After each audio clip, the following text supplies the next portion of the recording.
দাদু মুড়ি কেমন হয়েছে?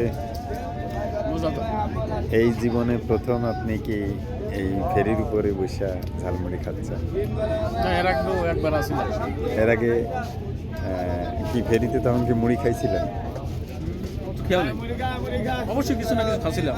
খাইছিলেন, কিন্তু এই মুড়ি তো আর খান না। খেয়াল নাই তো, অনেক আগে গেছে, 8-10 বছর আগে। প্রিয় দর্শক, 8-10 বছর আগে আমাদের মনসুর ভাই উনি ফেরি থেকে মুড়ি খাইছিল কিনা মনে নাই, এই প্রথম ফরিদপুর যাওয়ার সময় সে মুড়ি খাচ্ছে। আচ্ছা, মুড়ি কি বালি বালি লাগতেছে না সুন্দর লাগতেছে? সুন্দর লাগছে। বালি নাই মুড়ি। কয় টাকার মুড়ি দিছে আপনারে? 20 টাকা। 20 টাকার মুড়ি। এই মানে এই কটা 20 টাকা, এই কটা তো 5 টাকা হওয়ার কথা ছিল।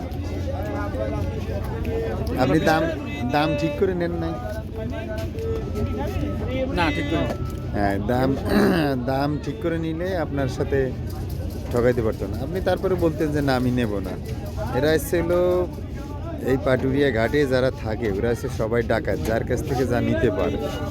আপনি এই লাইনে প্রথম, তাই আপনারে অনেক কিছু আপনার কাছ থেকে নিয়ে নিন, ঠিক আছে? দাদা দেখেন দাদা, গাড়ির তলে পরে পাওয়াটা কাটা গেছে দাদা। আমি গরিব মানুষ দাদা, আপনারা কিন্তু সাহায্য করেন দাদা। আল্লাহ কাছে দোয়া করবো দাদা, আল্লাহ যেন আপনাদের ভালো রাখেন দাদা।